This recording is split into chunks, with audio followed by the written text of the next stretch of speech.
Could you tell me your name? Yeah, I'm Jo Moriarty. Okay, and in which city and country are you based? I'm based in London, in the United Kingdom. Okay, and which organisation do you work for? I work for King's College London in the Social Care Workforce Research Unit. Excellent. And how would you explain what you do to a layperson? Right, well, I'm a researcher, and I'm interested in the workforce of people who work in care homes and nursing homes and who visit people in their own home to support them. And these could be older people or people with long-term mental health needs or people with a learning disability. Great, interesting. And what would you say is commonly understood as long-term care in England? Well, it's interesting because obviously the term long-term care has got different meanings in different contexts. So if we're talking about funding for care, in particular people use long-term care to talk about funding for people to go into care homes and nursing homes. But actually, obviously there's a wider meaning than that to cover people who have either disability or age-related issues that mean that they have more profound needs for support, and those needs are likely to remain. It's not something that's likely to get better. Okay. And what would you say are the sort of three main policy priorities at present for long-term care in England? Well, obviously, the coalition government has just issued a white paper and they're talking about the future of care and support in that. And in it, the government describe its priorities as being about increasing choice for people and about making a more flexible service. I'd say that long-term care is a particular problem in the sense of since the division of services into the last government divided local councils' responsibilities into support for children and support for adults, and by that they mean people aged 18 and over. Increasingly, the policy priorities have moved towards targeting support, long-term care support, upon the group of people who have long-term care needs, and assuming that the big society, that voluntary organisations, that people's own community networks will be able to support people with lesser needs. Okay. So, I mean, I would say that the real policy priority at the moment is funding for long-term care, but obviously that's not the government's view. Okay. And where do you see the long-term care system in England going in the next 10 years? It's quite difficult because if it isn't, I mean, there's certainly quite a lot of evidence that suggests that if it carries on as they are, with sort of very fragmented responsibilities between the National Health Service, between local councils, between voluntary organisations, between agreement about what people will pay for themselves, how they'll plan for their own long-term care needs in the future, then actually I think it could be quite serious, because we know that although the population of people aged 80 and over is sort of quite stable within the UK, that's still an increase. I mean, we know in particular there'll be a big increase in the numbers of people with dementia, and if we look at nearly all long-term care settings, whatever they are, they always have a high proportion of people with dementia using the service. So I think if something isn't done about funding, about finding better ways to integrate funding across different organisations, then things could be quite serious. Okay. And do you get a sense that the current financial crisis is having an impact on the long-term care system in England? Yes, I would say. I mean, funnily enough, I think some of the way that the current financial crisis is having an impact, some of it is things that actually hasn't really been discussed in public.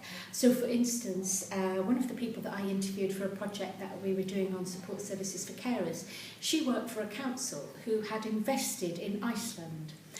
And the council had not actually got its money back, so they'd actually had to introduce quite severe cutbacks. So that's an example of the direct impact of the recession, which is perhaps sort of hidden and not discussed. We know as well that support for local councils in terms of what they receive each year has been cut in real terms. We were talking about this in the last session about how the Labour government increased real term expenditure on the NHS considerably, but in real terms expenditure on long term on social care provided by care arranged or by councils, has gone up very little in real terms, and that's where there's the big expansion. And there's also this issue of the relationship between acute care and long-term care. So for instance, we know that people's expectations about what the NHS will provide for them have increased enormously over the last 50 years. So one of the tensions that happens for the National Health Service is people's demands for acute care are actually becoming increasingly important. And that there are also some groups which the NHS hasn't really thought about who will have long-term care needs. So we know that among older adults over 40s, there's been a huge increase in the prevalence of people with disability. And we don't really know enough about what sort of disability this is, what's the definition of disability that's been used. Is this something that's really to do with funding and to do with benefit entitlements? Or is it actually that we have an increase in disability which will have implications for this idea of the either compression or contraction of morbidity? Okay, great. If you had the opportunity to introduce one new policy reform, what would it be and why?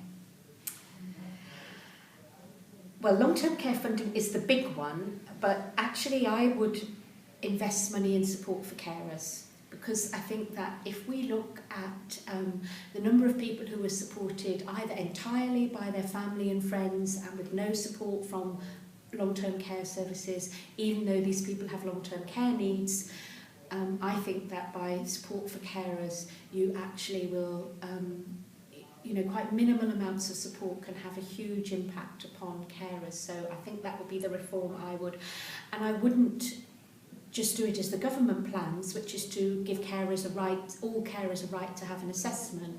I would actually make sure that all carers have a right to a certain amount of services.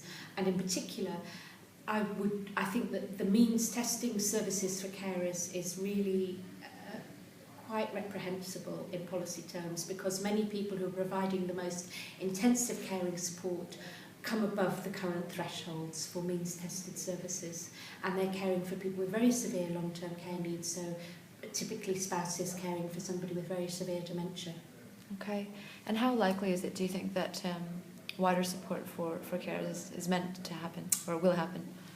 It's possible, I suppose. I suspect it isn't, because I think that although all politicians from all parties say that they are really committed to it, I think it's sort of, it's about a 4 or 5 out of 10 rather than a 9 out of 10. So, in your view, what is the most important piece of policy or research evidence that we need in order to address or inform policy changes in England? I would say we need more evidence on the prevalence of disability. I think that we have a group of people who are in their 50s and 60s who, within the next 10 or 20 years will obviously become older. We need to know a lot more about what sort of how likely it is to their disability is to give them long-term care needs.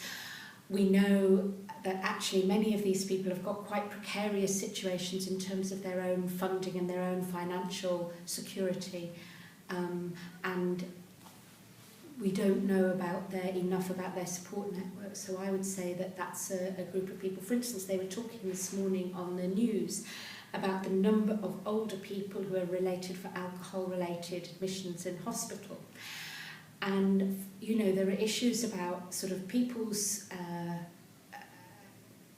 about the sort of various ways in which people's health has changed, which I think has fundamentally changed that debate over compression versus contraction of morbidity, about the fact that actually in terms of health, we're likely to see some of the progress that's happened over the last 100 years perhaps go backwards, and that sometimes when people talk about, it's actually my pet bugbear, when people talk about the baby boomer generation won't put up with this sort of care, they will want choice and they will demand it, is you haven't told me how the baby boomer generation are going to pay for it and how they expect for it to be paid for, because actually a lot of people in their 80s, one person who's on our service user advisory group, I asked her, I said, how do you feel when you hear people talking about older people today not being able to stand up for their rights and they won't put up with things? And she said, I laugh. We are used to collective action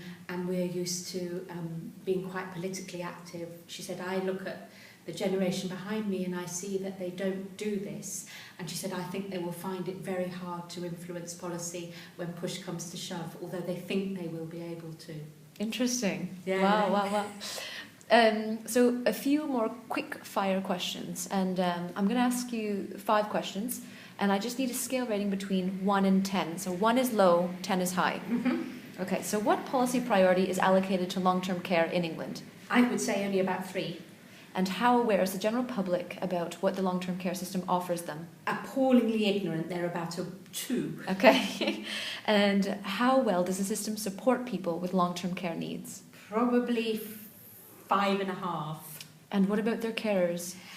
It's interesting because I don't think it's enough, but having, I went to Emily Courtown's presentation looking over Europe, and I would say that actually it's one of the things that the UK does best. I don't think it's good enough, but it probably, in comparative terms, is probably about a 7 or an 8. Okay. And how integrated do you think health and social care systems are in this country? Very unintegrated. Okay. Great.